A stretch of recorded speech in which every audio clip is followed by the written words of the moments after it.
I want to thank everyone for coming to this workshop.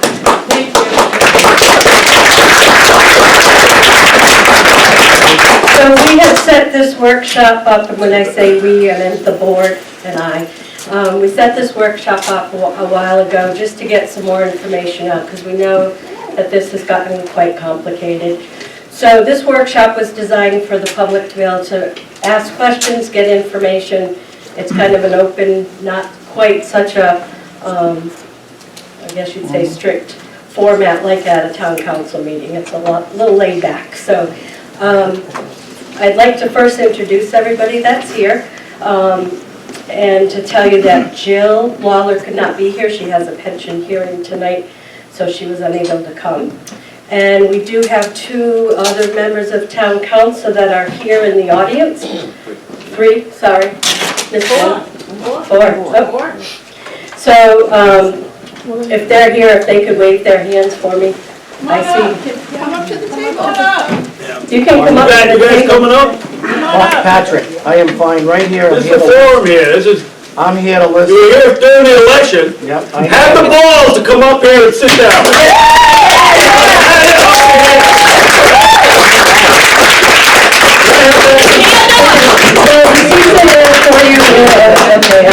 Turning the mic up. Okay, let's get down to cases, guys. There's an agenda item coming on Tuesday to sell the building. Okay? Sell the Belmont building. Okay? So why don't you guys come up here and defend it? Yes. Right? I mean, you should have done it. Man, I wish you grew up here 3 months ago. You're going to waste everybody's time. Right? So it's time to come up here and say some Raise the music. citizens. Be a man. Tell us what Plan B is. So let me introduce the board for you. We're moving on. So we have Ann Sullivan, who's our board member and secretary. Gail Shields, who's one of our board members. Maury Kelly, who is our legal appointment. And we have Karen Chavelowitz in front of two councilors. So we're going to get started. I'm going to turn it over to Lori. And again, if you have questions, we'll set up the format as Lori moves forward. Why should we start when they aren't up there? I think that's a great idea. We can still ask them questions, we'll just turn around. Well, Yeah, but why would they even show up if they're not going to participate? If we have elected them, we've elected them. Exactly. I don't understand any of I this. think we're gonna go down that road a little bit, just perhaps Patrick and Jesse can get them to participate more later on. As Patty was saying, this was set up actually in December, because I know the council had said they needed information from the OLS, they needed information from the bond council, and they wanted a workshop. I'm sorry. So this has been set up for quite a while, because the council set up their own workshop on Monday. Can you just raise your hand if you were at that? Because I don't want to go over a lot of, yeah, so it's basically a lot of the same people. So I'm not going to do the PowerPoint presentation. On Monday, we went through the whole history of the project since 2008. But a lot of things were said on Monday, and we wanted time for the public to have input and to ask substantive questions about what was going on. And as you know, the meeting was ended abruptly. No one had input on that. So, and some of the things that were said were inaccurate. So again, we were trying to make this more a free-form thing. We thought with council members could also speak more freely because everyone sort of ran out of time. So if you have, I guess we should just start with specific questions if somebody wants to. And I'm going to try to, hold you to like a 2-minute thing, kind of like a forum thing. If you want to say something, ask something, and then please let someone else do it before you come back with another question. Can you just give a 1-minute summary of where we stand right now? So I would like Patrick to do that because the agenda hasn't posted yet. So it's, the current counselors have seen it, but I have not. Well, I've had, after 3 months of due diligence by this council, obviously, it was a follow, because on the agenda item, if it may be pulled by Tuesday, I don't know. But I had several people call me up on this agenda item. And it's basically to sell the Belmont, the liquor store, the parking spaces, the easements and approaches, and put it out there for market for sale. So I would say that this council, and I apologize, just doesn't have the spirit to bring our library forward and for expansion and for our future generations. It's more about the next election than the next 20 years. I don't know what they're thinking is. I don't know what Plan B is. I haven't heard of Plan B. I think Plan B is just to let this place rot. You know, I mean, I think that's the only summation I can come up with. And it's sad. I mean, I've been, you know, we all been working. I wish all this, you know, rhetoric was put forward during the 2 years we went through the process of purchasing the building, changing zoning. I mean, so it's... So you're saying you think that agenda item will pass on Tuesday? Well, they have the 3 votes. You got 3 councilmen, they have the 3 votes. And I don't know if there's not too much they can do about it. That we could do about it. I mean, certainly 3 votes is 3 votes. So unless one of them have some kind of epiphany, but I don't know, I've been trying to work with them and stuff, but they seem to think that 8 cents per thousand is too much money, and we can't afford it. So it's basically for a $400,000 house, you're talking $32 a year for the next 20 years. And that's the total cost all in. That includes lost tax revenue from that property. That includes increased utilities. Everything was thrown into that $10.5 million price tag. You know, I mean, the kitchen sink was in there, everything.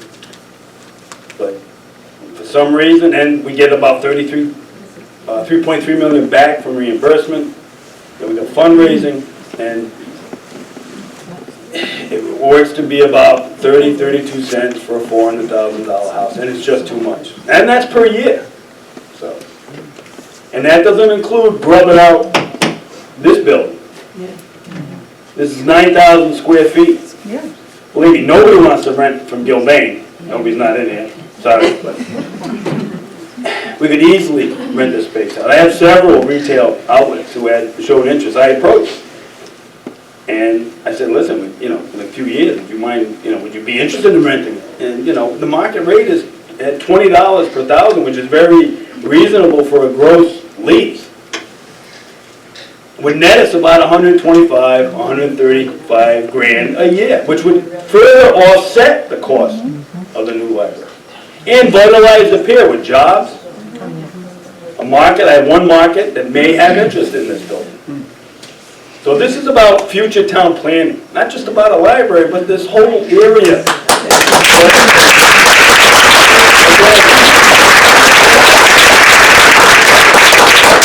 It seems to be about the next election.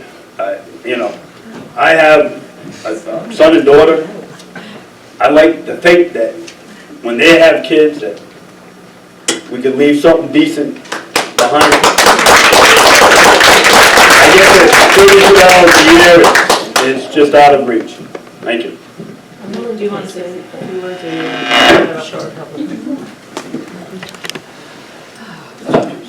Jesse Pugh, Narragansett Town Council. I'm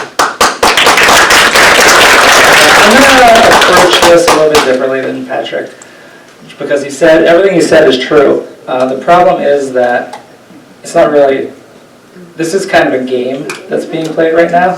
It's not about the numbers. If it was about the numbers, this project would be happening. $30 per homeowner, approved by the people in the town, is not an issue. The issue is, the person who came in third place in the election thinks he's in control. And he thinks he has a mandate because he ran as a library opponent, but again, he came in third place. He didn't win the peer. The people that supported the library strongly came in first and second. That's what you need to know. Right. So again, if it was about numbers and it was about what's best for the town, this would be happening. It's about power and control. And if you wanna say that's not the case, then you can sit up here and talk about it with us. So that's the way that I'm approaching it. Wondering why I'm up here, because I'm on the Library Board of Trustees.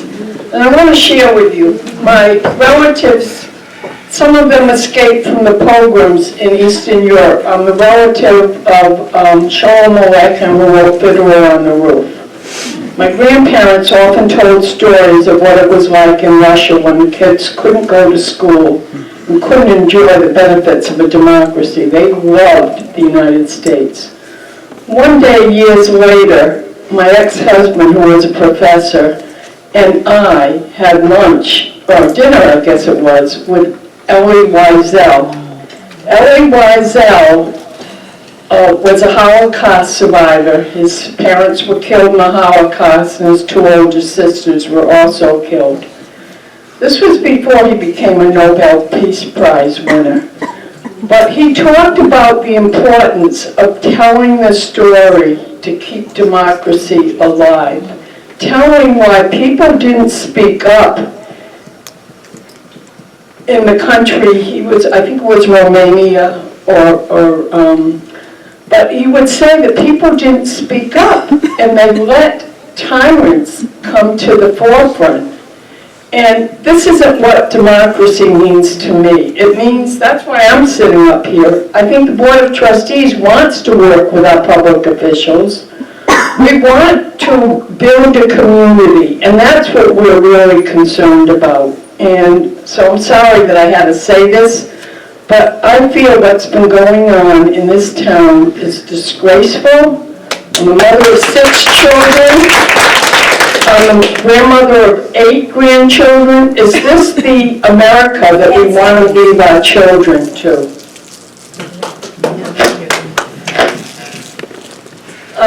So, Adam? I just have one question.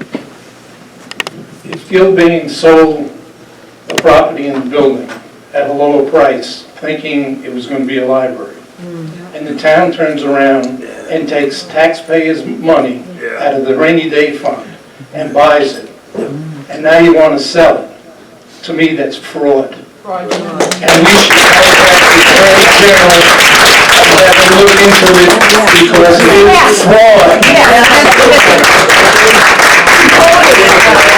There was a vote. You want me to answer that? Yeah.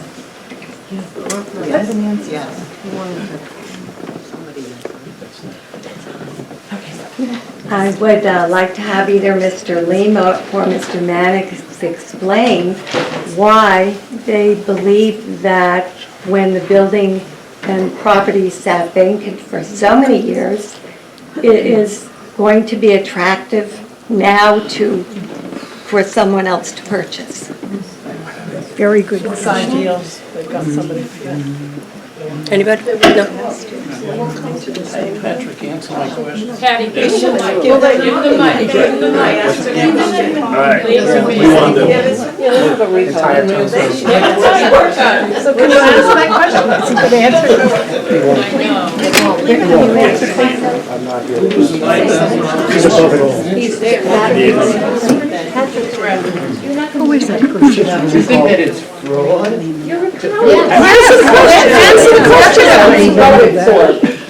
Well, I didn't vote for him. I didn't say I wasn't for him. My position in the campaign, you all received an email from Lori that I wanted to repeal the deal. Lori, you sent out an email with that. That's not Exactly. That's what I wanted to get fraud vis-a-vis Gilbane. There's no fraud. Or personal manipulation of this process. The whole town didn't get I'm that not email. manipulating any Town process. didn't get an email. I don't know about that.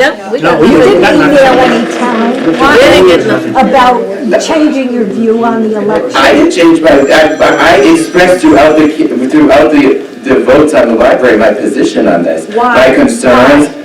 Why did I thought I should express? What is why your did I- reason? What are your Several concerns? reasons. One was The appraisal, for the original, it was, we had appraisals for the what is wrong with this? Yeah. We had the appraisals for the property, we had an appraisal, and Gilbane had an appraisal, they were over $350,000 apart. We had the camp fees. appraisal that We have a second appraisal, but I'm expressing why I was against the deal in the first place. Because of the first appraisal? So was I. I guess I was against the condo. You know what, it's fine, I was going to express my, I Well, go ahead. expressed my view. You just But you don't want, casual. you don't, well, I'm all set. So go ahead, Matt. Matt, please, Matt, enlighten us. For God's sake, show some leadership and we will be quiet, please. We want to hear from you. I'm good. We want to hear from you. You're the council president, for God's sake. Enlighten us. Enlighten us. Matt, you owe it to these people to speak. Enlighten us, You were asked. Matt. Explain, please explain. You If people owe would it be to these quiet, people to speak. let him explain. Express yourself. Everybody, let him speak. So there was a difference in the appraisals, I expressed that, I actually came to a forum like this about a year and a half ago. I came here to express my concerns about the terms of the deal. It was spring of 2017. I came here I wanted to tell the Board of Trustees that I couldn't go with all what was going on in executive session, but I wanted to say some of the terms are bothering me. The condominium fees were a variable that I think needed to be removed. I think there should not have been condominium fees that year after year that would have to be paid. As this came about, I was concerned about those things. That's why I voted against the October deal. Then we had, which was in October of 2017, and then, as you know, the Pier Liquors piece got added to it. Now, there's always been concern about the Pier Liquors. Do you want to have Pier Liquors next to the library? Do you want to have a liquor store next to the library? Everyone felt that was kind of clumsy. By the same token, are we going to put Pier Liquors out of business and give that over to the library? As the terms of this deal evolved, it got worse and worse. The parking spaces, let's talk about the 60 parking spaces.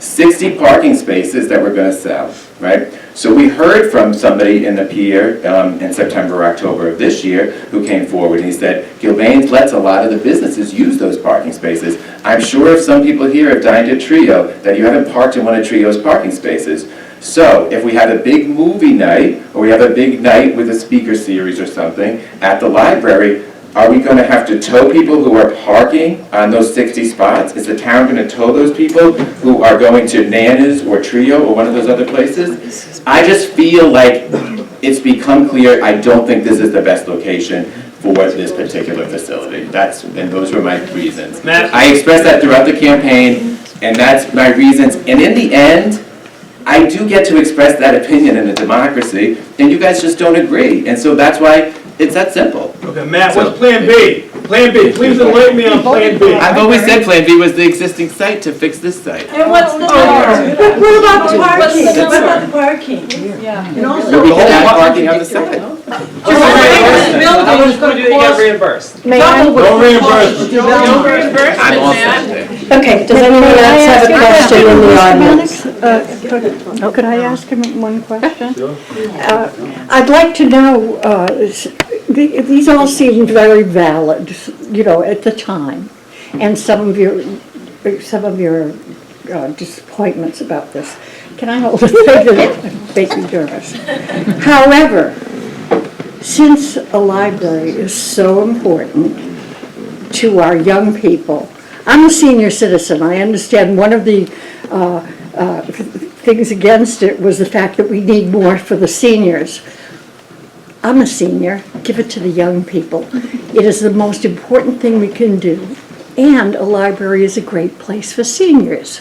So it fills 2 spots. I'd like you to listen to why people believe that this space is very important. And perhaps give it a chance to change some of your feelings about it.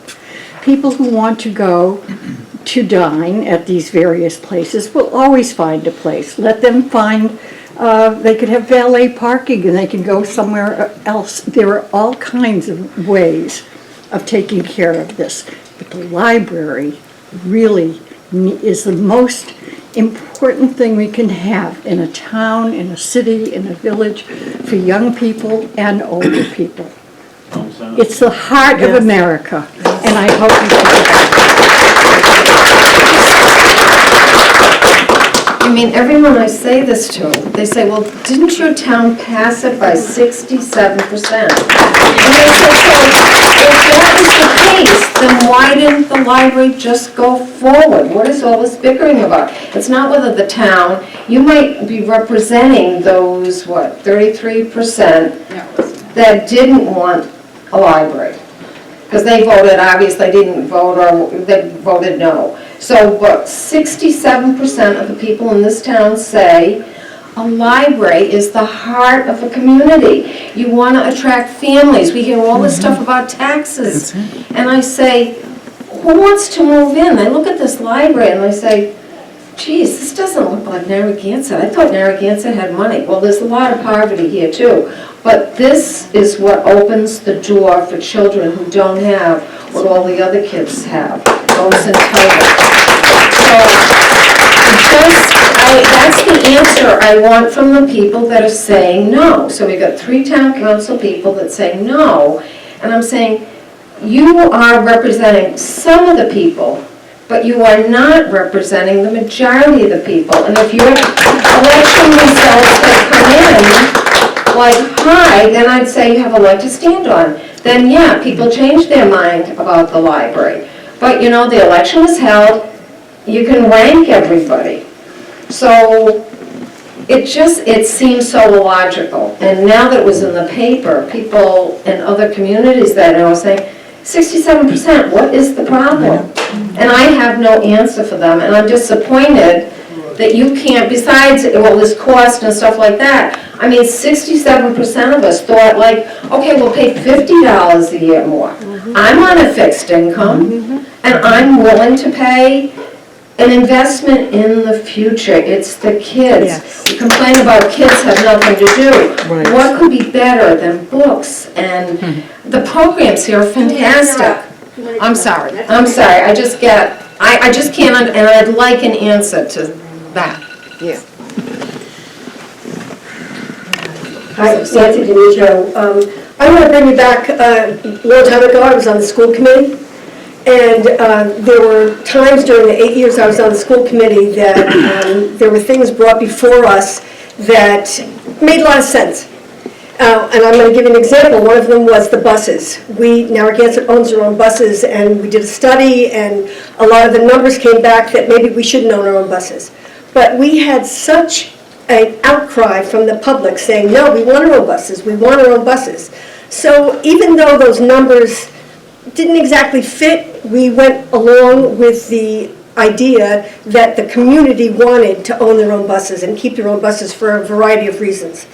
And I understand that you, Matt especially, have taken a stand against moving into the Belmont space for the library. And it's very difficult once you take that stand to change your mind. But it's, there's a lot of people out there that, that look at the library as the really center of our community. We have declining enrollment in the schools. We have, people are not moving into Narragansett. And one of the things that would pull people in would be a state-of-the-art library. And I just want you to go deep into your heart and say, I can change my mind. I can go along with what the majority of the people in Narragansett want, and that is to move the library into Belmont's. And all the pieces that the parking and everything else, it's not a big deal. It's something we can get over. But everybody here, they're a small piece of a lot of people that are in support of moving into the library into the Belmont spot. And we're really looking for you to embrace that and change your heart a little bit and move with us on this. Not only him, but the other gentleman too. Yes. Yes. Try going with the majority. Hi, John Brickmore here. I just want a clarification on one thing. I left the workshop thinking that the motion was going to be about removing just the liquor store portion of the building, so the motion is to sell the entire building? Yep. Okay. I understand. Everything.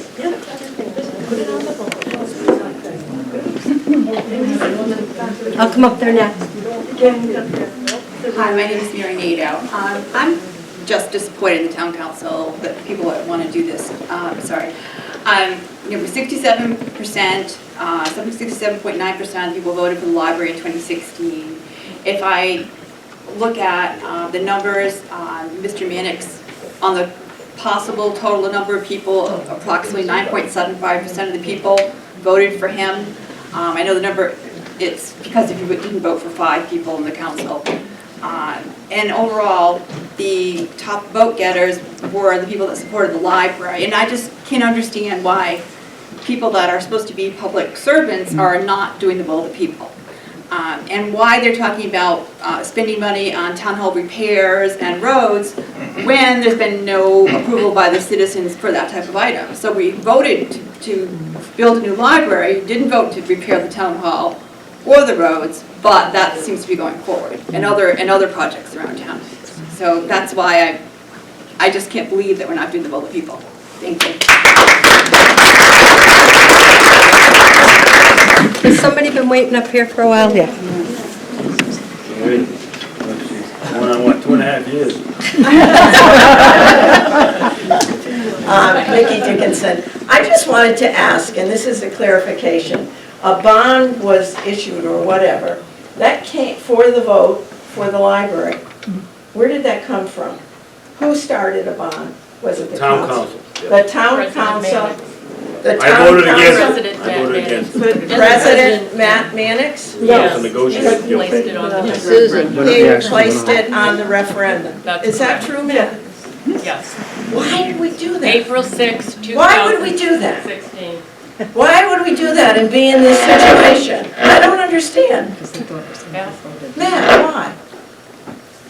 Because it goes out to the voters, and then the voters tell us what they think. Why would you put it on if you were not for it? I said that I was very open to it, I said, but I was for it. But the problem was that the deal is not a good deal for the town. I just expressed my views on that, you guys don't agree. Matt, why don't you come up here and sit? It's worse than not agreeing. I think people need to realize it is just a disagreement about a policy. No, it's not. It is not. This is history, man. This is history from the change of the pier to the next 100 years. And at the same time, correcting the 50-year war. I just want to add a couple more details to this process. It's not just a disagreement. If it was a disagreement, we'd have some transparency throughout this process. There's something else happening right now as we have this meeting on Tuesday that is in conjunction with the library situation, and that is Matt Mannix's attempt to move open forum from the beginning of the meeting, very, very end of the meeting. So 9:30, 10 o'clock, that's when people will be able to speak in open forum, which is obviously not accessible to a large amount of people. This is happening exactly when the library vote is happening. That's right. This was passed invalidly at the last meeting, which is why I voted against it. It was offered up without debate. Is that right? That's right. So it should not move forward in that direction. Open forum should be at the beginning of the next meeting. I'll bring that up. Matt can keep trying to do this. What you're doing is anti-democratic. It's not about the library. So if you want to add this element to it, this is a concerted effort to stifle public discourse because he's not getting what he wants, which is why the 5th place vote getter of the election is the vice president of the town council. Which is why the 3rd place is the president. Right. So it's insulting to the people that live in this town. And the results of what you're doing are going to come back to you in 2 years. So Yes. it's okay with it. And you might have to deal with patient with it, but you're not making the right decision here. So thank you. I know. Hold on, I promised this stone. Thank you. I'm Ed DeFalco. I have a couple of comments. Number one is, just as a point of information, I've been receiving so many numbers in the last couple of weeks, I'm kind of dizzy about certain things, but most of it doesn't really matter to me, except for with a point of clarification. All said and done, this whole project is going to cost us $7.2 million. 10.5. Oh, 10.5, thank you very The much. bond, With everything. 5 point. Oh, yeah, okay, but let's, I mean, I want to be able to go into that library and someone's going to say to me, this is going to cost us 10.5 million. Okay, now, and that's fair enough. And I guess the first point that I want to make is that I would make some kind of motion somewhere along the line that at least, no matter what anybody thinks, that we should get these architects and engineers on board advising us, are we crazy or are we smart? Agreed. Yes. No, but that's right, because see, here's my problem with all of these numbers. This is my problem with all of these numbers, is like, how do we know how much the design of the building, the computers, the great wing-back chairs and all that stuff, how much is that going to cost us, okay? And number two, which has been mentioned to me by a couple of people, I don't know how valid it is, but they say, this 10.5, you don't want to spend a lot of this money on code violations. We want as much money as possible to go into the best library that we can have. And so, when it comes to design, I am like very unsatisfied with the board. And I'll tell you why. Because everybody's talking about money, and no one's talking about how absolutely beautiful some kind of building library can be.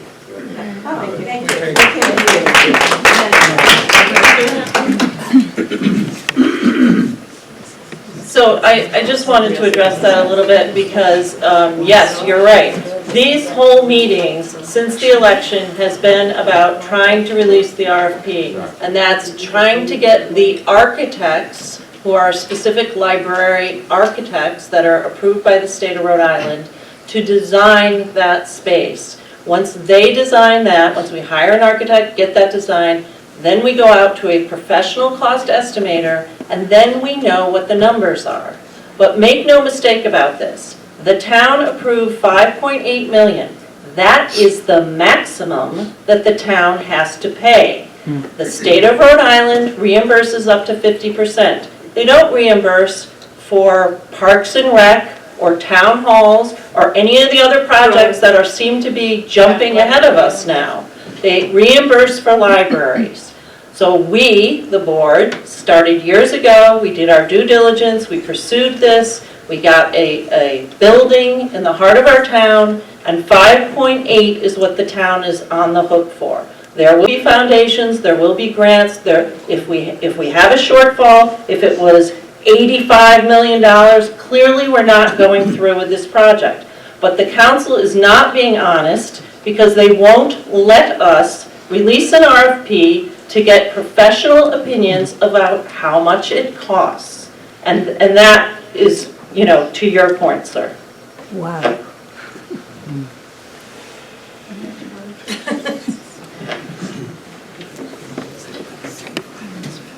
Hi. I came into this discussion just 10 days ago. I don't know any town people, council people. I know an awful lot of people from this library. I wanted to see what was going on, and I did. It was very easily understood very quickly. And then I did a tremendous amount of research, and I found out that there's only one person in this room or in this town who can and will make these decisions. And we can talk about libraries and money and an awful lot of stuff. But the issue is Mr. Mannix is controlling this. We don't know why. We understand he has an unhappy relationship with Mr. Gilbane. We understand he's tried to work with the council before, and the two women on the council were asked to take notes. And when they didn't take notes, he said, "You're not being very cooperative."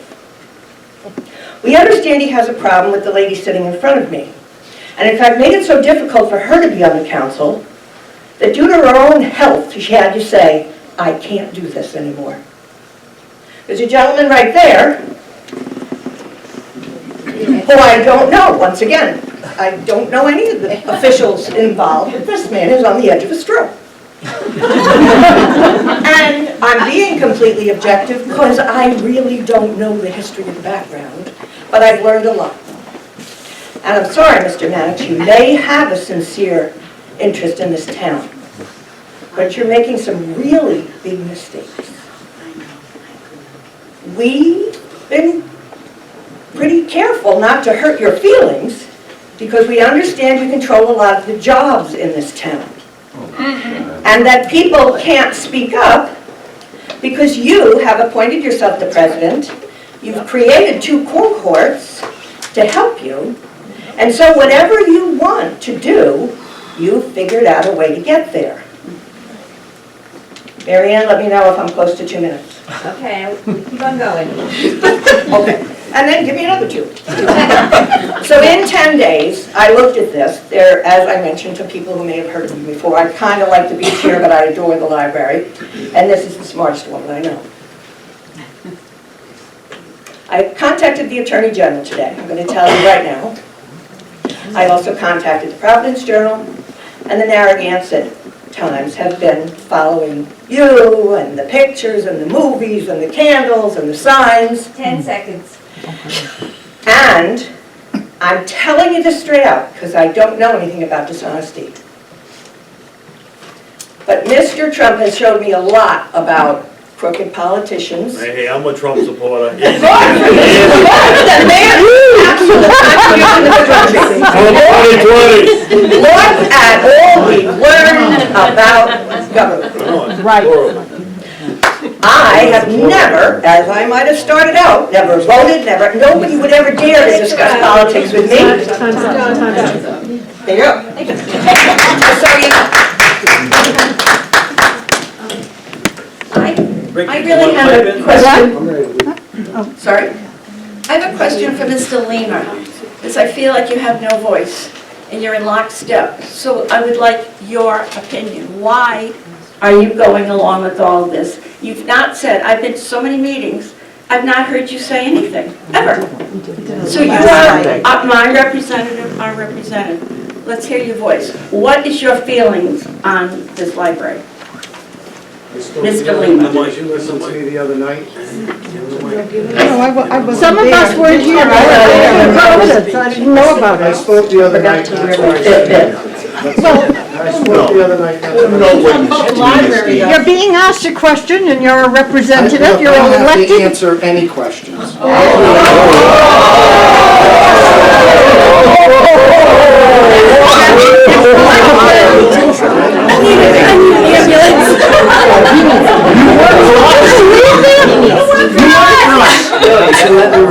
Yes, well then work for us by answering a question. I wasn't there the other night, so I want to know. Just who do you think you are? My God, you've been elected by the people, you're a servant of the people, and when you're asked a question, answer it. I'm going to get 1 vote out of this room. You did say the other day. People that elected me. Who do you think you are? I represent the Tell 20 friends, 30 friends, tell 50 friends. Oh, yes. problems right there. The other night, excuse me, I came sir. here to listen and understand what I'm going to tell you. The other night, you did say you hadn't been in the library for 4 years. Coward!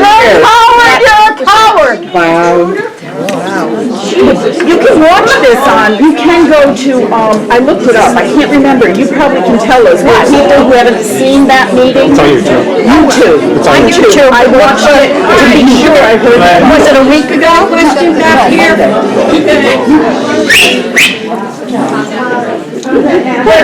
Somebody got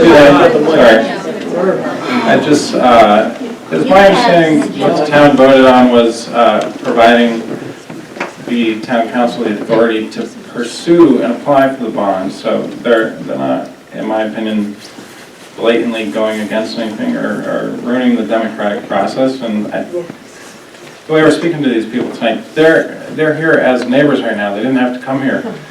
But anyway, my question is for the library board. We're kind of have our back against the wall. We're being threatened with a 3-2 vote on Tuesday to just sell the whole building. Do you guys have contingency plans? Because there was an offer, Mr. Mannix has been asking to come to the middle. There was an offer to carve a portion of the building out. Is there going to be some sort of counter offer? Are there other places that you can bring the cost of the project down? Down from what? Down from what Mr. Mannix perceives the cost to be. See, if I believe that the liquor store was an issue, fine.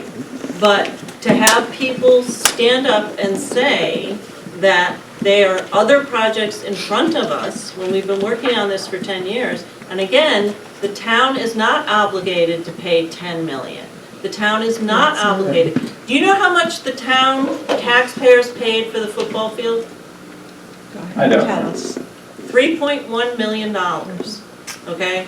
So this project with the reimbursement comes in around 3.5, and then you can sell this building too. So what is the financial problem with that? Where's the halfway then? Would the council be prepared to sign conflict of interest agreements with the property deals that go on here? The Conflict of interest agreements, we're pushing to get out of this building and then to sell it off. You mean like a realtor? So you mean a conflict of a realtor? Yes, I mean, yeah. I'm not a realtor. What is that? Okay. What does that mean?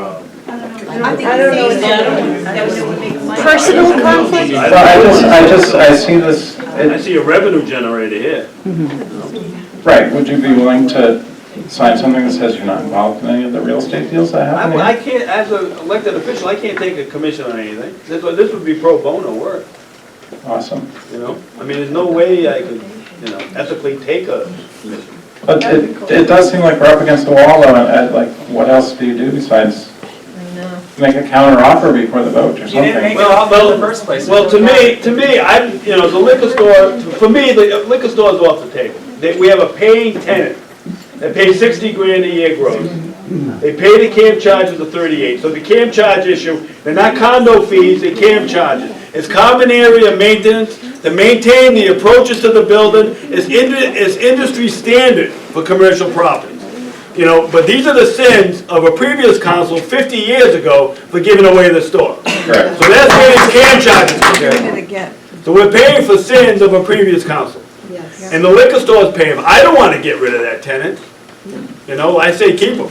Yeah, So I don't think we should put anybody out of we have business. another 22,000 a year we're getting an additional money which goes towards the maintenance of the building. So it's a win situation to keep them there. They have 18,500 square feet and they can double the size of their needs and we can refit it and I think it's a good plan. And when it was a condo, I voted against it. I had 300 librarians booing me, Well, there were 300 people there, one of the librarians, and they were still bowling. I have another question for You heard them. Yes. Hi, my name is Lloyd, and I live in Bonnet Shores, and I apologize for being so late to the game. I guess I asked a rhetorical question one day saying, who would be against a public library? And I showed up at a meeting 2 weeks ago, and I said, my God, on a hearing, I think maybe there are 3 people out of 5 who are opposed to this thing. Is that even remotely possible? So I followed up last week and went to this workshop, and Laura Kelly said she wasn't going to get into the details about the meeting, but in defense of Mr. Lima, actually, Matt Manick asked everyone to give their point of view about it. So he said, listen, he was kind of like Mr. Chicken Little, the sky is falling. Yeah. And he said, look, the roads are going to hell in a handbasket in Narragansett, the town hall's falling apart, the pension liability, unfunded liability is huge. So I sat there and I said, that's not really a cogent argument. I said Bonnet Shores, the north end of Bonnet Shores, between November and December, had 9 streets repaved, overlays and repaved. There's a pavement management plan that's being pursued here. It's working fine. The town hall is not falling apart. And the pension liability, every city and town on Rhode Island has an unfunded pension liability. Then we moved over to Ms. Lawler, and she expressed concern about the maintenance charges of a new library, twice the size, twice the payroll, twice the heating, etc. There was the expert from OLIS who sat there and she said, oh, let me tell you that your arguments are basically specious because it'll not take 2 times the number of people in a new library. The new efficient system is going to work so well. No need for all of that. And I'm waiting for Ms. Lawler to say, but I protest. Or she didn't say a word. She had every argument dispelled and never followed up. And the third person I heard was Matt Mannix, who I know, and I've served on councils. That's not a bad guy, but at the end of the day, he can sometimes be the voice of no. And he's someone, I think it was Jesse Cruz said, so can we move towards the middle here?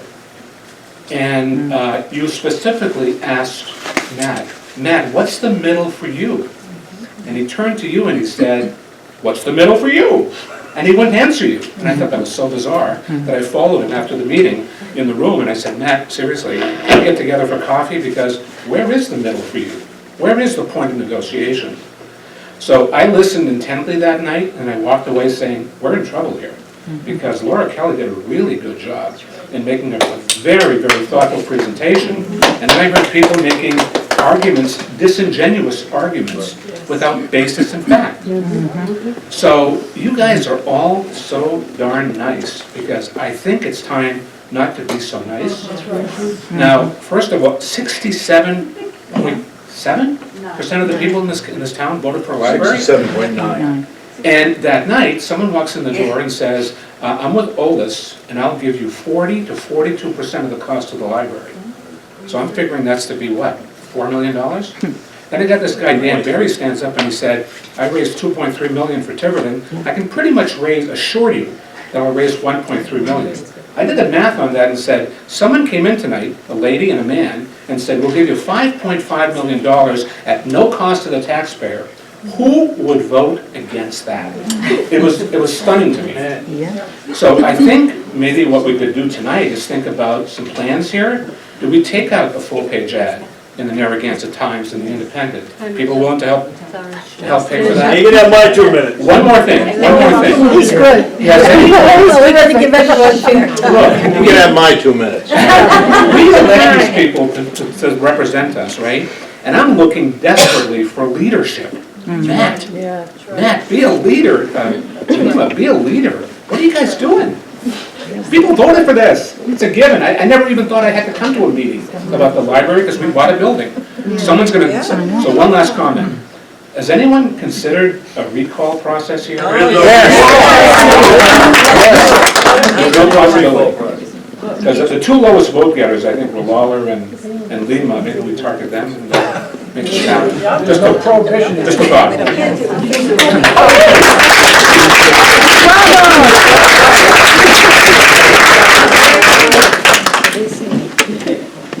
Hi, I'm Danielle. This is my first foray into local politics. Last night we had a PTO meeting and this came up, and I have two boys at the elementary school, and obviously we're sort of the minority here, school parents. Right. But we're really not, because everyone's talking about it. Last spring we had a fundraiser for the schools. We raised 75 grand in 4 hours. So, at the beach blanket. So, we have a voice. It's hard to come to these meetings. So, I don't have a solution for tonight, but people are paying attention. They're talking about the next election.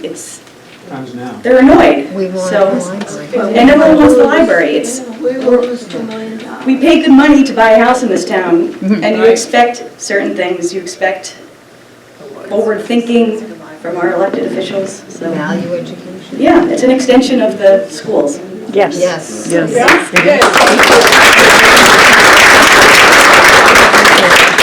My name is Marcia Boyd. I want to first thank Matt for answering the question, and a little push, but he did. I think he's a very bright guy, and I don't know how he can possibly think those are valid reasons for opposing the library, but I do appreciate him answering and responding.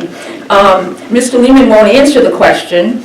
I was giving out names on little slips of paper at the election night at the school, and there were 4 names on it, and his name wasn't on it. He came up to me, and he said, well, I'm for the library. My name should be on there too.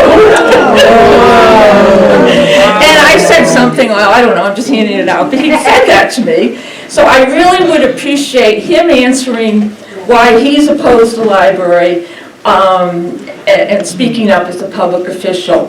I remember Narragansett before Gil Bain bought the town. I think I'm old enough, don't tell anybody. And I hate Gil Bain as much as anybody, and what happened to the town. And this I see as a way to get back something. I mean, they should have donated the land, and they didn't, but at least I see it as a way to get back some of the town for the town. It's a big empty space there, as a couple of neighbors mentioned at the town council meeting. I don't know what else is ever going to go in there. I am concerned if the town is going to sell this, who is going to benefit from that? And as someone mentioned, the conflict of interest disclosure. That is a question. What is the plan? Who is going to buy this? Who is going to buy this? Looking at, I can see years of litigation over what this land would ever be used for. I see the town now potentially looking at legal fees over these issues, and this town having to foot the bill to pay attorneys when residents are possibly opposing things the town is doing.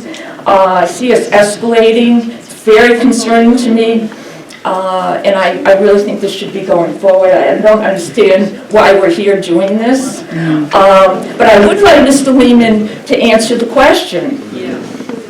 Thank you.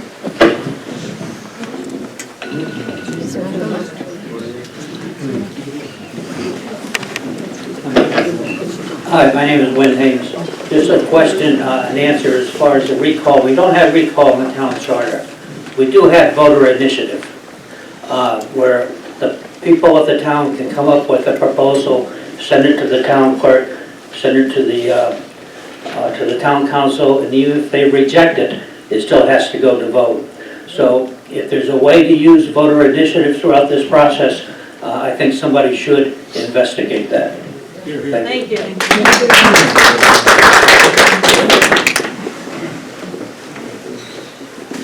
That's the problem. We didn't have enough people. Good evening. My name is Margaret Rogers. I happen to grow up in the city of Boston, Dorchester to be exact, and I'm the product of a public library. That was my refuge. It was my place to go in the summer when I had no backyard, and that's where I spent my time in the stacks. So I am a fervent and ardent devoted to public libraries. I have a question for Mr. Lima. If you could step out of the way, I'd like to look him in the face. Mr. Lima, you do not understand the heart of a public servant. You made the statement tonight, right in this room, insulting every individual here, that there were no votes for you in this room, that no one here voted for you. That is the antithesis of what a public servant is not supposed to do. Once you put your hand up and take the oath, you represent everyone. Everyone who did not vote for you, you have an obligation to them. Do you think if I called Senator Whitehouse or Senator Reid, I have a daughter serving in the United States Navy right now, do you think if I called them and I had a problem with her deployment or whatever it was, that they would look up to see how I was registered for the last 38 years and they wouldn't take my call? Is that how you think America works? Because I have news for you. Your civic education needs some tutoring. You're wrong, okay? Second thing, I want to ask you a question.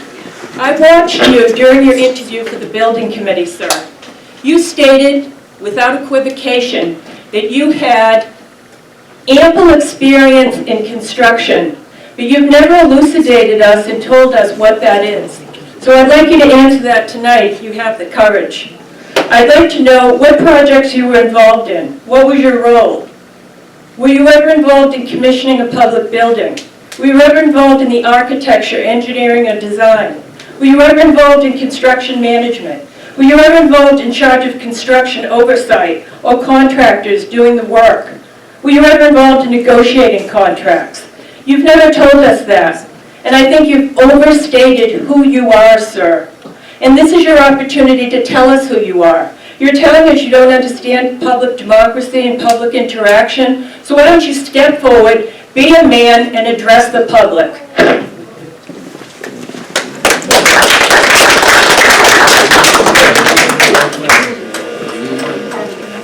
Give him the mic, Patty.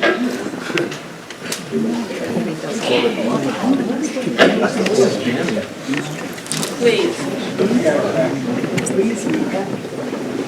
So I'll answer one of your questions. Oh, just one of them. Yeah, I'll answer. That's very condescending.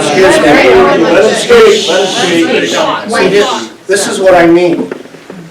We're trying to conduct business, okay, in moving this project forward. I support the best library that the taxpayers can afford in this town. You're not answering my question. Excuse me, I'll finish and I'll get to it. And if you keep interrupting me, I'm not, it's just one of those things you don't want to do. It's deflection. You just don't want to do it. It's deflection. Don't give him an excuse. So anyway, 67 people did approve a bond in this town. 67%. 67.9%. Not people. And 32.1% didn't. No, they didn't all vote. Well, that's the number that's on 32.1. That's what it says on the original. That's fine, but it's 32.1. 67.9% voted for a bond. Okay? Now, what I've heard prior to being elected and being elected is I voted for a bond, but I didn't vote for the Belmont building. Not everybody. Okay?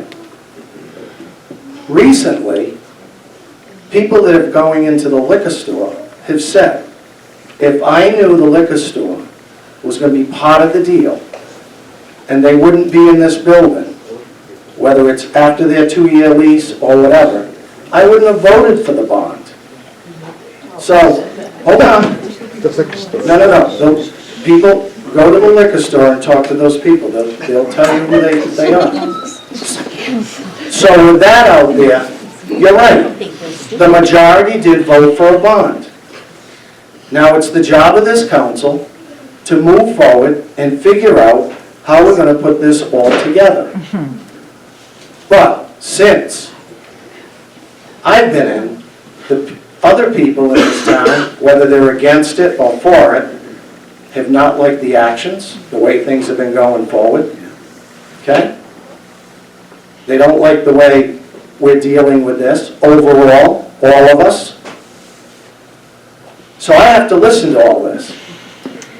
I'm one of the votes. I have to look at these figures.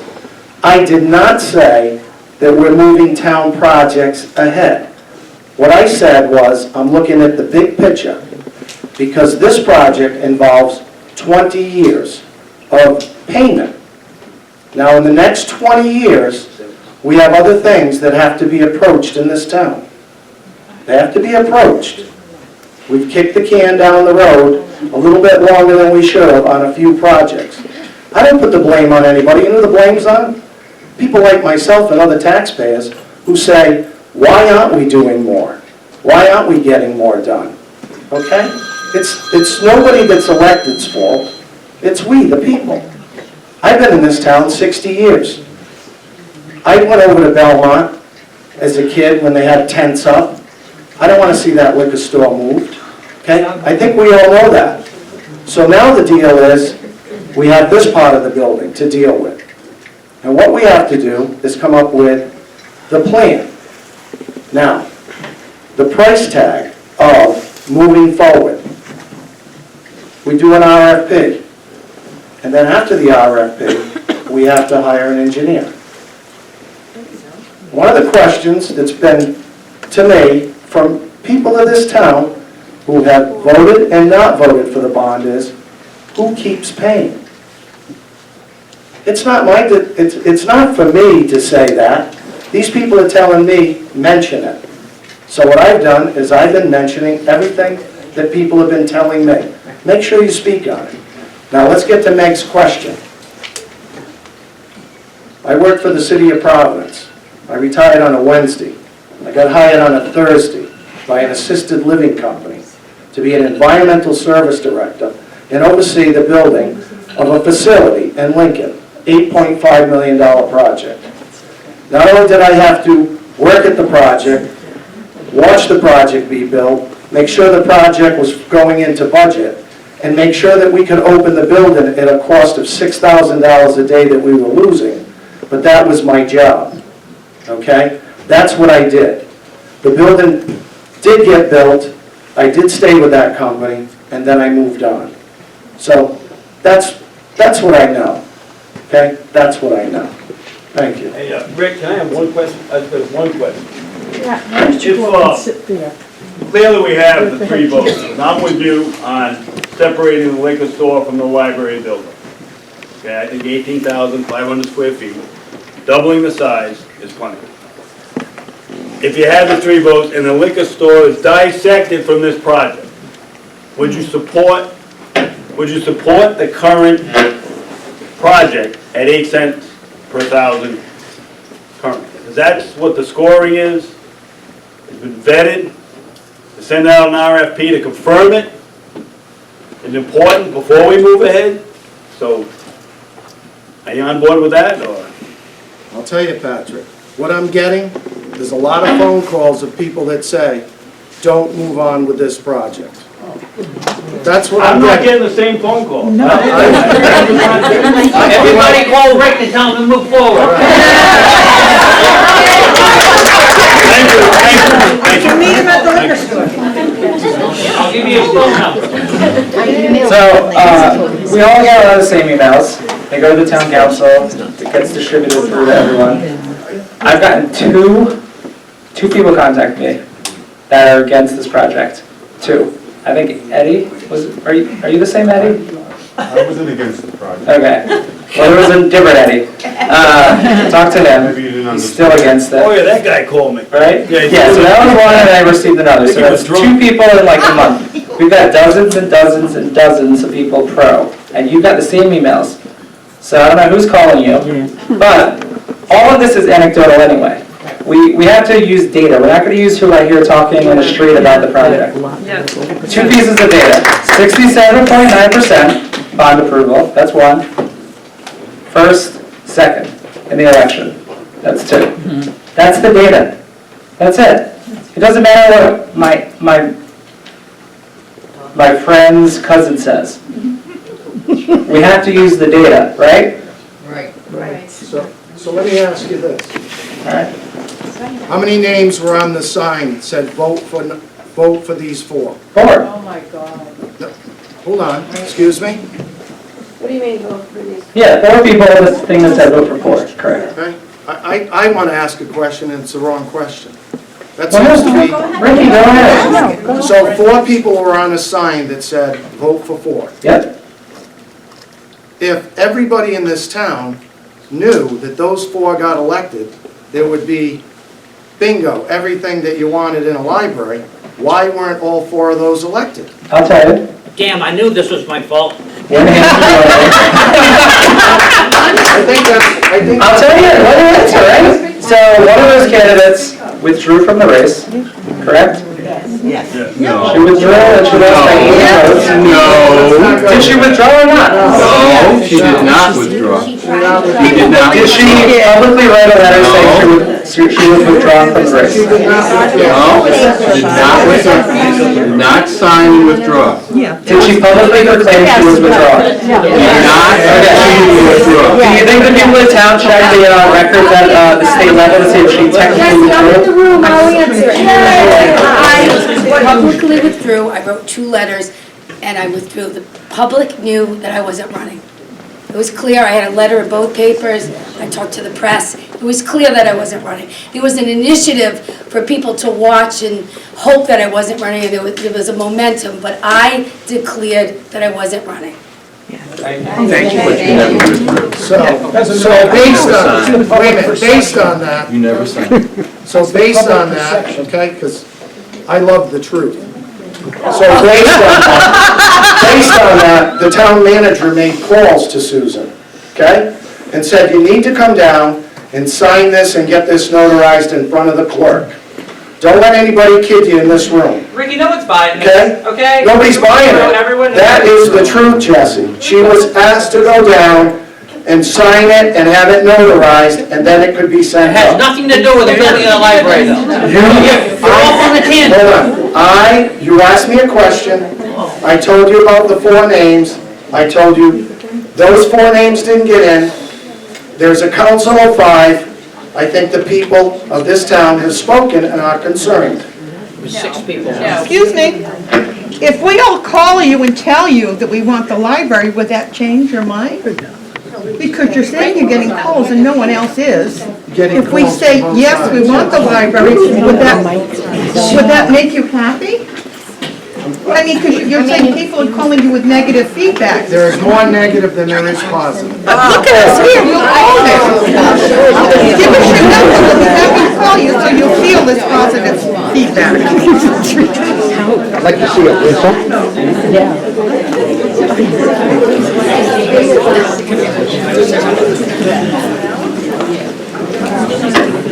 I just want to say that before this devolves into an unproductive meeting. Can you, Laura, can you maybe, It's not evidently. hold on. Can we try to find 4 or 5 actionable items that we could pursue tonight and the next several days to combat what might happen next week at the town meeting? Maybe you can kind of lead that discussion for us? I don't mind leading it, I just don't have a lot of information. I am not an attorney, I don't know, courses of action to pursue. Very So preliminary. if anyone has any good. Anybody? Patrick was on to something with a compromise.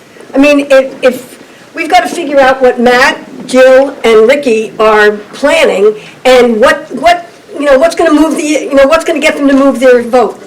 What's the compromise? Is it letting go of the liquor store? I could live with that. Nancy, to that point, Matt or Ricky, can you tell us what would help you move closer to the middle?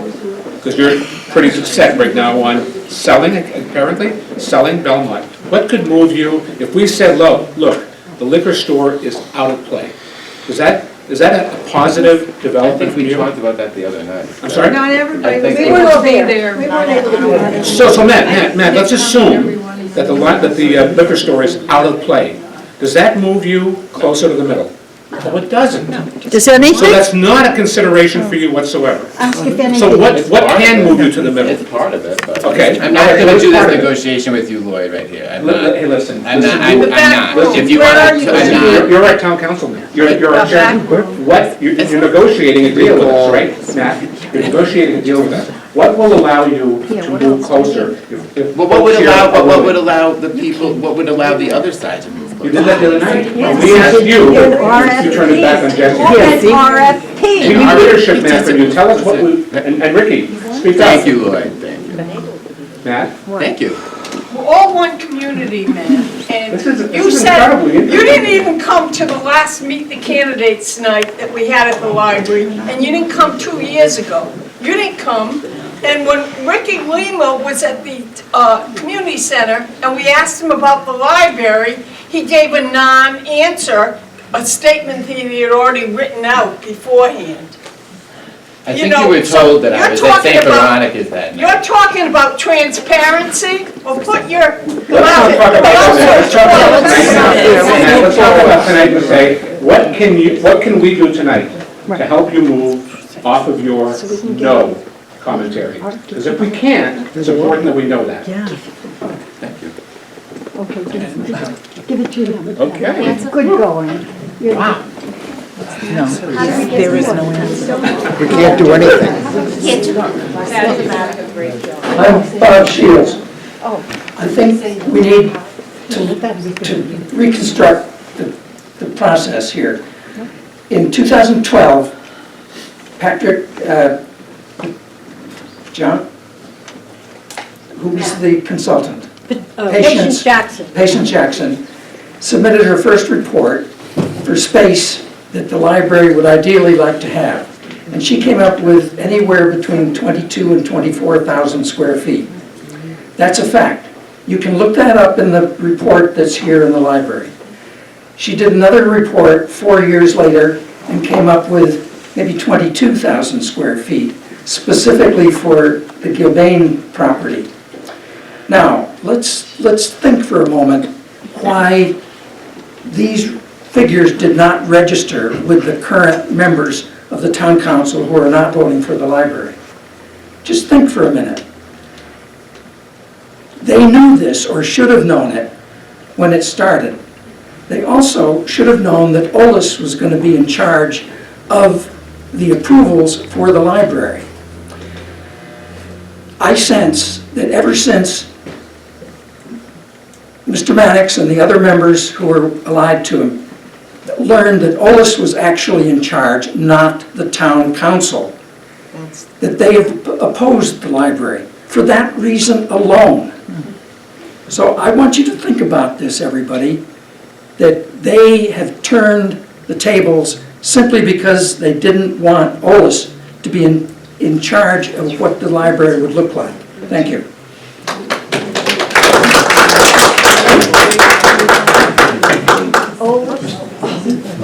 What is OLIS? What is Office of Library and Information My question would Services? be, It's a do State we Department. have any legal, as a town, can we get lawyers? How do we, as a town, and this gentleman over here kind of alluded to it, that how do we get the town to fight legally? He's going to answer for you. You know, my preference, by the way, Pat, my preference would be to negotiate with Matt. I agree. like to see that. He doesn't want to do that. I agree. Or any of the three, because we Or only any need of the- one. Right. So 3 voices of no. This council has 3 votes. And we purchased the building on 3 votes. You know, we've been moving the football forward on 3 votes. We had an election, and unfortunately, there was a hiccup in one campaign, and we ended up with 3 candidates who are adverse to the library project, apparently. And like I said, all the scoring has been on the 18,460 square feet of the Belmont area and the second floor space, which is approximately 2,000 square feet, for combined 18,500. So all the scoring and all the numbers is based on that, not the liquor store. So again, I want to keep that tenant, keep them right there. It's not ideal to have a liquor store next to a library, but it's better than a medical marijuana center. So that's the trade-off. So as far as legal, how can we, they have 3 votes. There's not too much we can do. There's no recall in the charter.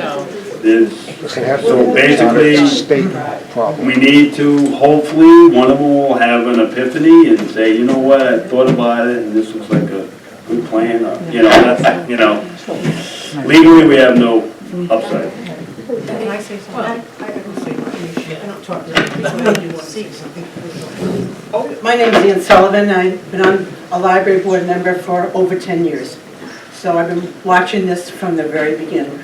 I love libraries. I worked in a library for 25 years. And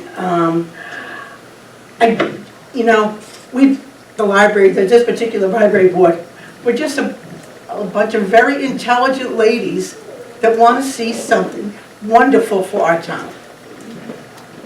One thing that really bothers me, Mr. Mannix, is the thought that we bought this building in October, and this board has jumped through hoops for you, for this town council. Everything you've asked us to do, we have done. Every question that we can possibly answer, we have answered. We gave an incredible demonstration on Monday night of the whole history of this project.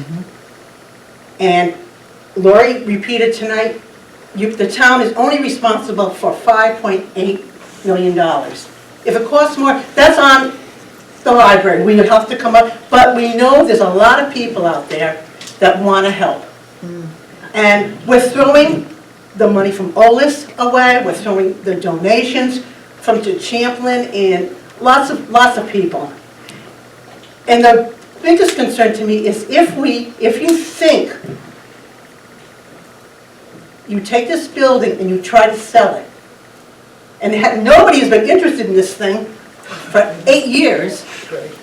Well, And if, now they would be well, yes, because... but we bought this building was sold to us at a bargain because Gilbane thought they were selling to us for a library. That's why they sold it.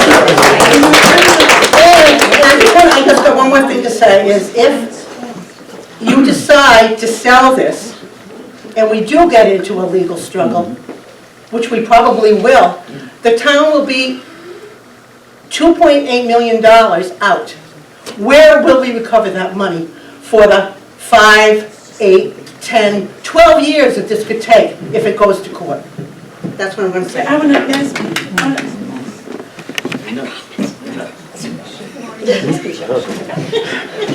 I'm Ellen Kramer, and I think I really should follow up with Ann because I've only been on the board for 8 years, and they started with it. I think what I want to present, or what I really want to voice, is that Matt Mannix is the one who directed us as president of the town council in 2015 to go forward with the Belmont building. In 2015, we were told to vet 4 places, and we did that.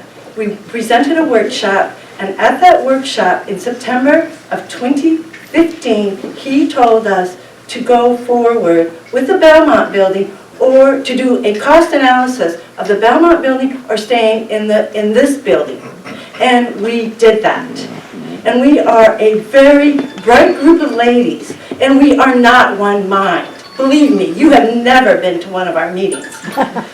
We do really well together, we hash out problems, we talk them out, and we are an extremely intelligent group of people who, or most of us, are highly educated. But we did what you told us to do. The Belmont building was the most cost-effective thing to do over the community center versus, I don't know, I can't remember, the new building, redoing this one. So we did what you did. And you told us to put that bond before the people. And we did it. We put it before the people. And you know what? They wanted it. They wanted that building. And ever since then, you have done everything to stop it. Everything. And we had a town councilwoman who, in this building, I spoke to her, and she spoke to a group of people in this room, and she told all of us here, she was pro-library, she was pro the Belmont building. And shortly, right after she got elected, you know what? I changed my mind. Yes. Really? Well, you know what? Anybody can change their mind. But did 67% of the people, did they all change their mind? Really? Did they? And that's what bothers me the most, is that we did everything that you told us to do. And we, like Ann said, we jumped through hoops. We answered all kinds of questions. And it wasn't only questions from you, it was questions from everybody. And here we are. You know? Be careful, you're going to catch my stroke. Contagious. Contagious. It's stroke season.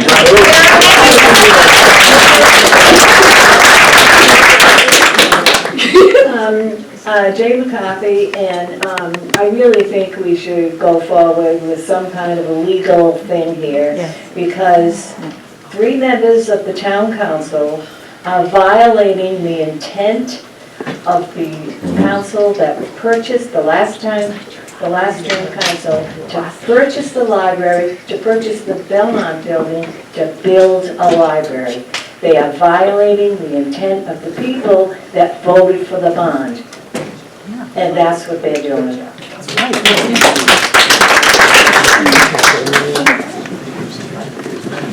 Hi, I'm Rosalind Sinclair, and I'm afraid I get a little loud sometimes, but I think you really have to think long and hard. The great minds know how that it's a sign of intelligence and of a good heart to be able to change one's mind when the facts are presented. The facts have been put before both of you. And you're not losing anything. You're gaining the respect of the community if you go forward and change your mind. And I'd like to add that I'm one of the people who are ready to give a lot of money to this library when it needs it.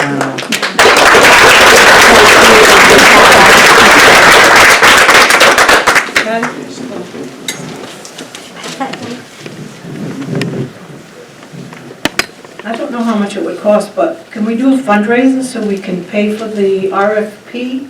And maybe that would help Mr. Lehman not worry and some of his friends or some of his supporters and. You don't pay for an RFP. You don't need a fundraiser. It doesn't cost anything. They never actually block people from issuing an RFP. That's very unusual. Okay, maybe I used the wrong word then. Plans, He architecture. didn't know something that he was concerned, people were contacting him about concerns of where is all this money coming from? And actually, another thought I had was, That would come out of the bond. if it's gonna cost $33 a year, a total of $660 over the course of 20 years, I'll pay mine up front. And we could prepay the building.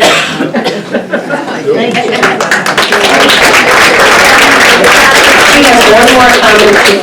I left out the most important thing I wanted to say, having to do with what you had to say earlier. And thank you for all of your great commentary. That I would like to give money to a lawyer or someone to take care of this. I would take care of that. Or to go into some kind of arbitration, whatever you think. I would leave it up to you. I think you know a lot, and I'd be happy to take that on before anything else. For those of you who haven't seen the Narragansett Times tonight, there's an article by Ed Mazie and Steve Glazer, is that what it is? Yes. And they're saying that if legal action was to be taken, they would believe that the three people who have voted against the will of the people should be liable for the legal fees. I think maybe what Mr. Hames when said earlier might be the realistic approach here is to look at a voter initiative. I'm not sure what that looks like, and we should probably do that research immediately. Patrick or Jesse, do you know what that might look like? Being an elected official, there's certain ordinance out there that you're protected from your vote. Just because you vote for something, you can't get sued personally for it. Unless it's some type of obvious fraud or collusion or some type of political gain, ethics violation. But you can't, as long as you're voting with your heart and you believe what you're voting for, you can't get sued by the populace. But let me say this, the preferred option here definitely is to work with Mr. Lima, Mr. and Ms. Law, to say, look at reason here. You're talking to people here who have impassioned, your comments a while ago were phenomenal. You gave us a history lesson of the past war. I didn't realize What I need to add is, he keeps holding workshops about the library. Right. That's all he ever does. Right. He holds workshops. Last night was a third workshop about the library. Right, and Mr. Lima, you have points that are worthy of consideration. But are you open to rethinking this or not? I mean, that's a fair question for us to ask you tonight. Are you willing to rethink this and try to find a middle ground that would make us move forward promptly? I think that, I'll say this, I wish the workshop was a year ago, but it wasn't, okay, and it should have been. And everybody in this room, should realize that that's the way business should have been conducted. Now what's happened is, we're getting closer to a wire.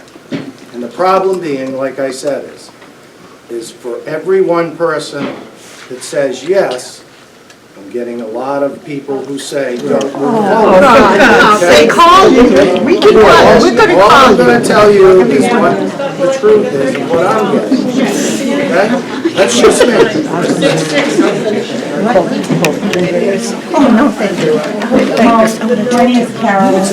I was at the Monday meeting, and I wondered if someone on the board could just briefly explain, because this shocked me when I heard it, what could happen if we ended up staying here, the waivers went away, and then the library had to be lost at some point down the road. You said something that I was, quite frankly, it just sent me shivers down my spine regarding the fact that we as residents would not then be able to go into the clan system and do anything. And for those people that weren't present that night, if you could just briefly touch on that, because I think that was really impactful to me to hear that. Yeah, she wants to answer it. While the girl taking a break. So Patty, you have to pay attention to this too, because, so it's kind of complicated. But, no, because I think you can help me answer it, that's all.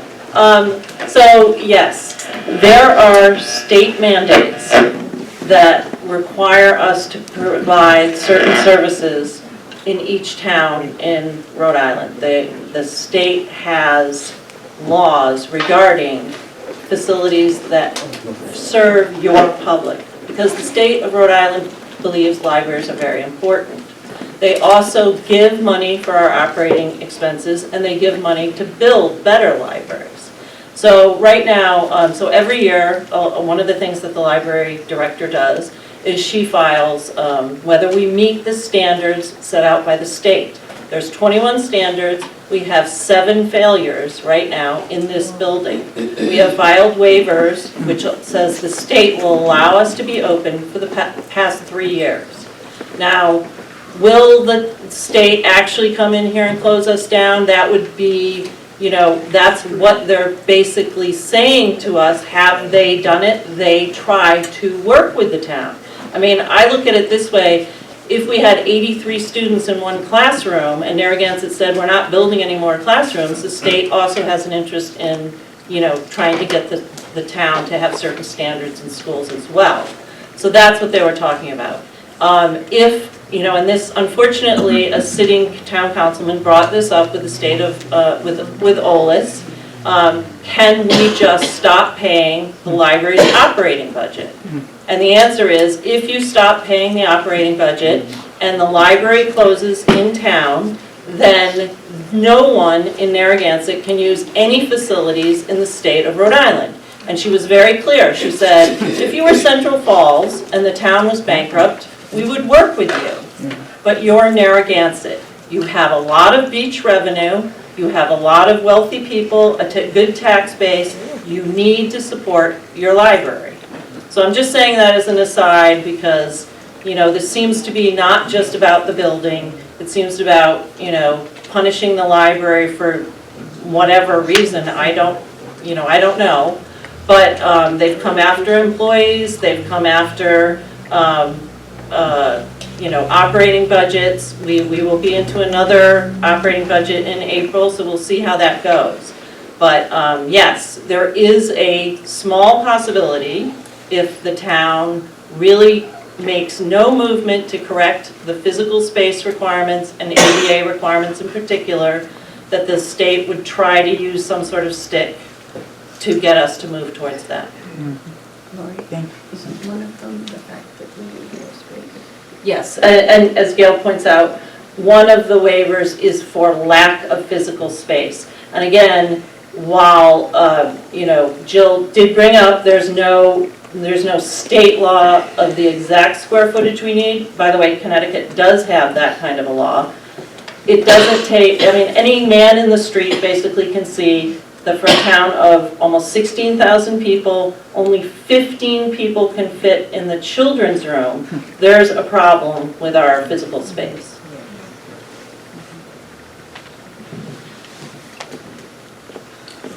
I have a very quick question.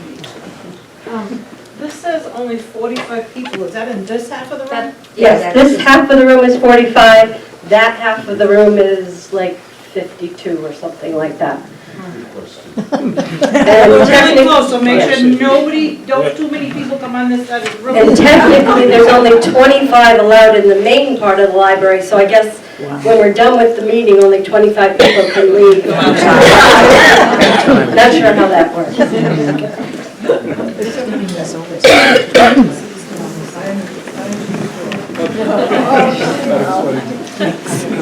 My name's Carol Lane, and I'm really glad to be here and hear all the different voices about what's going forward. I'm very disheartened. One of the things I haven't heard too much about, and one of my hopes for turning the Belmont building into a library, is to have, one, a nice library. I just moved here 3 years ago, and I was really shocked when I went up to North Kingstown's library compared to ours. I don't want to, I think you know what I mean. And not only that we don't have a town center. There isn't, I think that we should be willing to pay more to help that Belmont building become our town center. It's about more than just a library. It's a town center. We don't have one. And then another thing I wanted to say, I too am in support of investing in the future for all the children. But one thing also, libraries are very good for the elderly. Our country has hit a crisis of loneliness and death because we don't have ways to socialize together. And a library provides that for everyone. I really ask our town council, the floating part, to consider these other issues.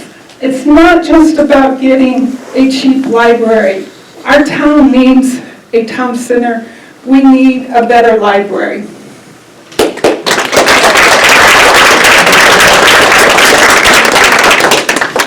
My name's Trudy Baldwin. I'd like to ask Mr. Mannix, is it a question of money or is there some other reason? I mean, I kind of answered already on that. Well, can you just The say money. yes or no? Yeah, well, it's I went through my reasons. The But money, so the- if hypothetically the speaking, camp somebody were fees, to the come, parking. somebody were to come up with the money, just say I think we've fundraise. kind of inherited a mess as a council, that's all. But if somebody would come up and say, here's $20 million, say, you don't have to, would you object to that? I mean, we haven't seen that, I mean. This is just a hypothetical. I mean, obviously, if there's not gonna be 5.8 million borrowed, then we would be fine, right? That's the problem. Thank you. 5.8 million is a lot more than 1.8 for the school and 2 for the police complex. 30%, you got the 40% reimbursement on the 5.8. Yeah. So, He does know how to do the. I'm hearing all of this stuff and this term keeps going through my mind. Negotiating in good faith, negotiating in good faith. There doesn't seem to be much of that among the people who are making decisions for us. And Mr. Mannix, I remember that you said at the last town council meeting that I went to that we were going to have this wonderful workshop and it was going to be a chance to compromise. And if you would just give a little, you said to people out there that were listening to you, we give a little, I think we can come to some kind of an accommodation. What have you given? Where is the little that you have given? It seems to me that you don't want the Belmont space to be the library, and that's it. You're not answering questions about, will you negotiate? How far would you come? What would make it better for you? Mr. Lima, the same thing. I don't hear that in your answers at all. All I hear is, yeah, we're going to compromise, but it seems to me like it's your way or the highway.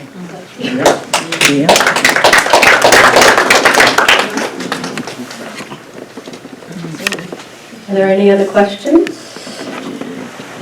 Okay, we're getting close to 8:45. Very quick. If the RFP doesn't cost any money, could we just go ahead and approve it? Would you be willing to do that, Mr. Lima, or just say, let's get the RFP to get some more figures and with that? Well, I think I did mention, right, the RFP doesn't cost anything, right? And those architects are sitting in the waiting, they know what's going on here. They're not waiting for other libraries to come to them. They know what's happening here. The next step from there is hiring them. Okay, so if we did a fundraiser to pay for the cost of the engineering with the next thing? Yeah, I'm here to say, does the library want to get any skin into this game? Do they want to put any money in?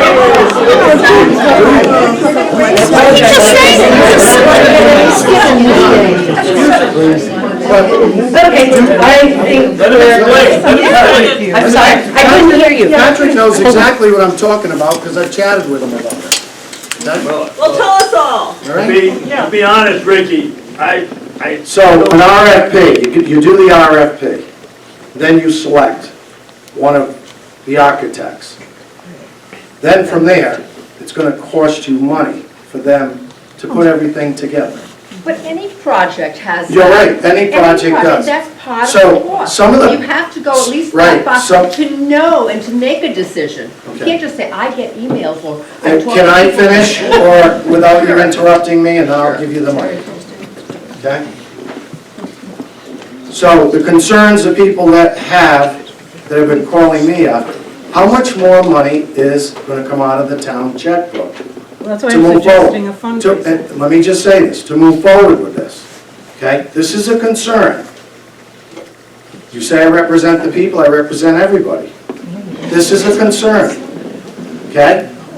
Now, another question that has come up is, if we move forward and all this goes, when do you think it all comes together before we get an actual check to put the 2.8, 2.4 back into the checkbook? Because if it doesn't happen by July 1st, we have an issue with our budget, because we've taken the money out.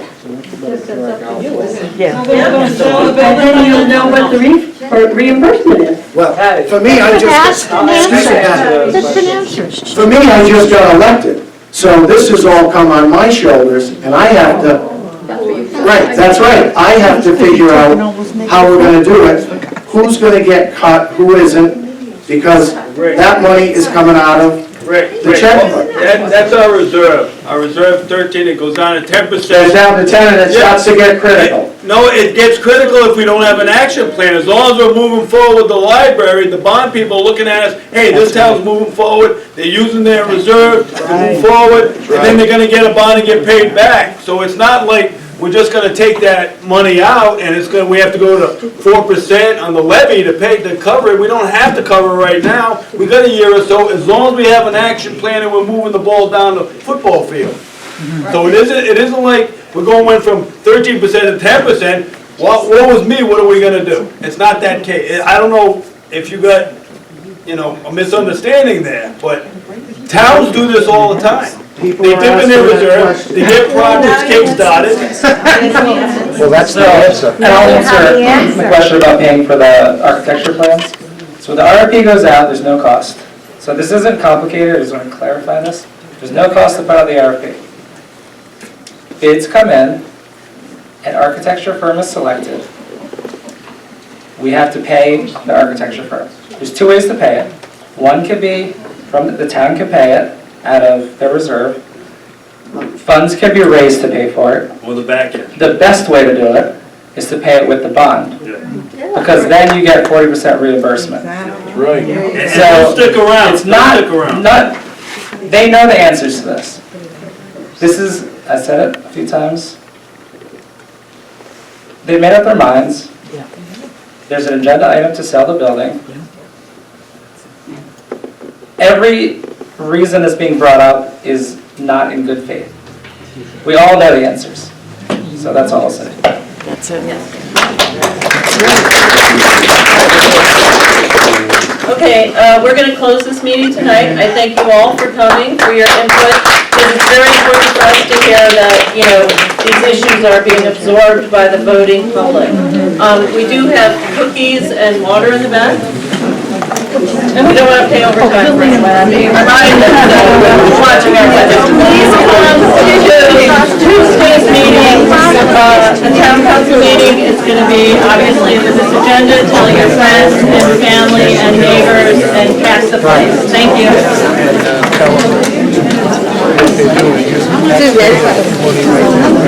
you.